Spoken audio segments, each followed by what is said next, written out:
வணக்கம். நான் உங்கள் அபிமான யோகாம்பால் சுந்தர். இன்றைக்கி என்ன பார்க்க போகிறோம் அப்படின்னு சொல்லி கேட்டேன்னா, இதுவும் ஒரு சப்ஜி ரொம்ப ரொம்ப நல்லாயிருக்கும். சேப்பங்கிழங்கில் பண்ணுறது. சேப்பங்கிழங்கை வந்து நம்ம டீப் ரோஸ்ட் பண்ணி காய் மட்டும்தான் நம்ம பார்த்துருப்போம். பட் இந்த சேப்பங்கிழங்கை வச்சு ஒரு சப்ஜியுமே பண்ணலாம். ரொம்ப ரொம்ப நல்லாயிருக்கும். அது சப்பாத்தியோடலாம் நீங்கள் சப்பாத்தியோடு தொட்டுன்னு சாப்பிட்லாம், புலாவோட கூட தொட்டுன்னு சாப்பிட்லாம். ரொம்ப ரொம்ப நல்லா. ஏன்னா புலாவ் வந்து பிளாண்டாக இருக்கும், இது கொஞ்சம் நல்லா உப்புரப்பாக புளிப்பாக நல்லாயிருக்கும். ஸோ 2 விதமாகவும் நீங்கள் அதை இது பண்ணி யூஸ் பண்ணி சாப்பிட்டு பார்க்கலாம். இன்றைக்கி அந்த சேப்பங்கிழங்கு சப்ஜி எப்படி பண்ணுறதுன்னு பார்க்கலாம்.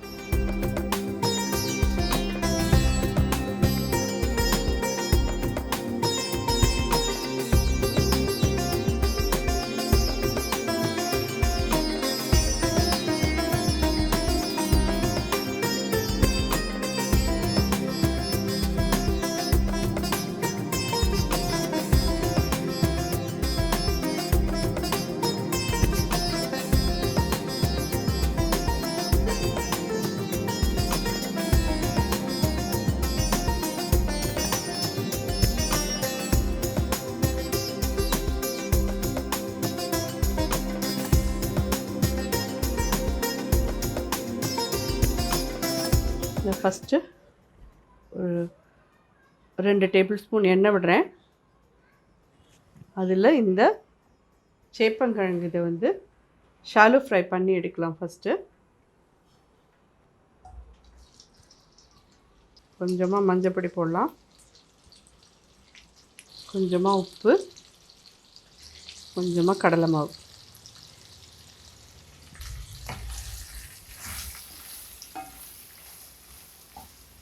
கொஞ்சம் ஃப்ரை ஆகட்டும், அதுக்கப்புறம் பார்க்கலாம். பார்த்தீங்கன்னா நல்லா அது ஃப்ரை ஆகிருக்கு சேப்பங்கிழங்கு. ஸோ இப்போ இதை அப்படியே தனியாக எடுத்து வச்சுப்போம். சப்ஜி பண்ண ஆரம்பிக்கலாம்.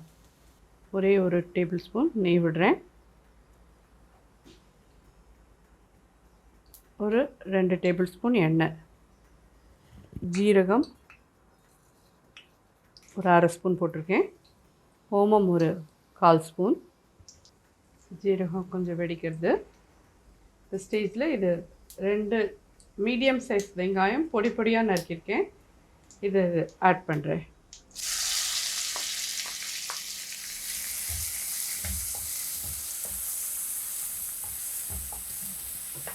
Ginger garlic paste optional.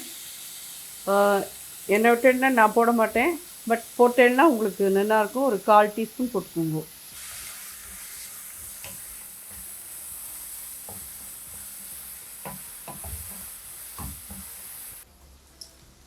கால் ஸ்பூன் மஞ்சப்பொடி. இது சேப்பங்கிழங்குங்கிறதுனால ஒரு 1/4 ஸ்பூன் கிட்ட பெருங்காயப்பொடி.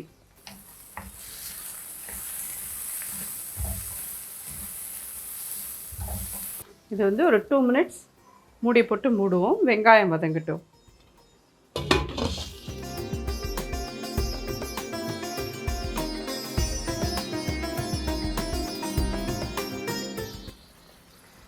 பார்த்தீங்கன்னா இது கொஞ்சம் நல்லா வதங்கிருக்கு. அந்த ஸ்டேஜில் நல்லா ஒரு டேபிள் ஸ்பூன் தனியா பொடி. உங்களுக்கு எவ்வளோ காரம் வேணுமோ அவ்வளோ காரப்பொடி, மஞ்சப்பொடி,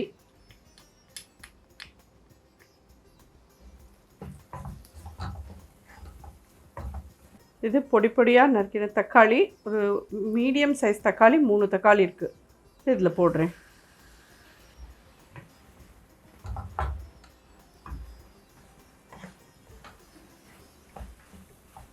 இதையும் நல்லா மூடி வச்சு 5 மினிட்ஸ்க்கு நல்லா வதக்கலாம்.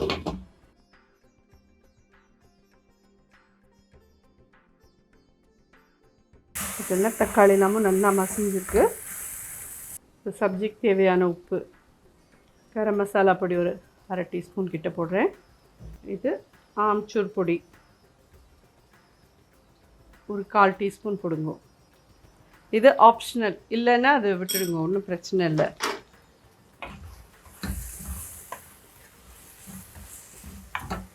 ஒரு கப் கிட்ட தண்ணி விடுங்க.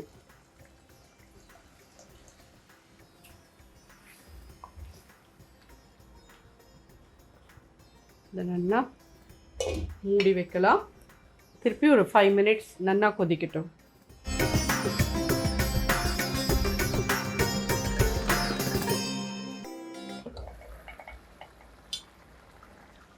ஸோ நல்லா மூடி நல்லா கொதிக்க விட்டதில் நல்லா ரெடி ஆகிடுக்குது. இதில் வந்து கசூரி மெத்தி, அப்புறம் இந்த வறுத்து வச்சுருக்க சேப்பங்கிழங்கு, 1/4 teaspoon சுகர்,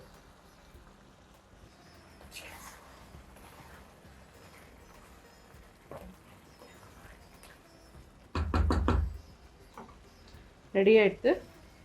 ஜஸ்ட் ஒரு 2 minutesக்கு மூடுறேன்.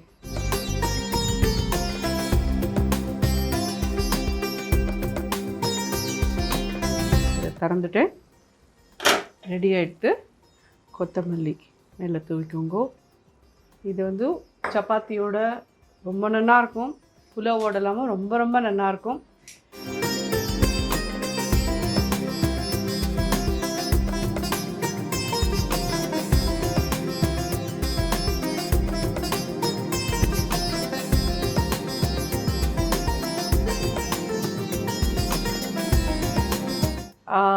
இதை நம்ம வந்து இந்த கொத்தரங்காய் சப்ஜி பண்ண மாதிரியும் இதை பண்ணலாம்.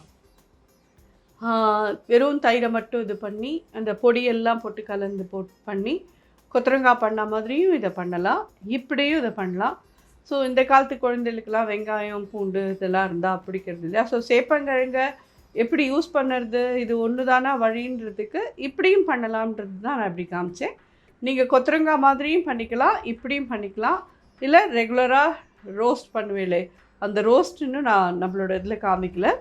இது உங்கள் எல்லாருக்கும் உபயோகமாக இருக்கும்னு நினைக்கிறேன். கண்டிப்பாக பண்ணி பார்த்துட்டு சாப்பிட்டு பார்த்துட்டு எப்படி இருந்தது எனக்கு ஃபீட்பேக் சொல்லுங்கள். நிச்சயமாக நான் சொல்கிறேன், நிச்சயமாக ரொம்ப ஜோராக இருக்கும். சாப்பிட்டு பார்த்துட்டு சொல்லுங்கள் எல்லோரும். நன்றி, வணக்கம்.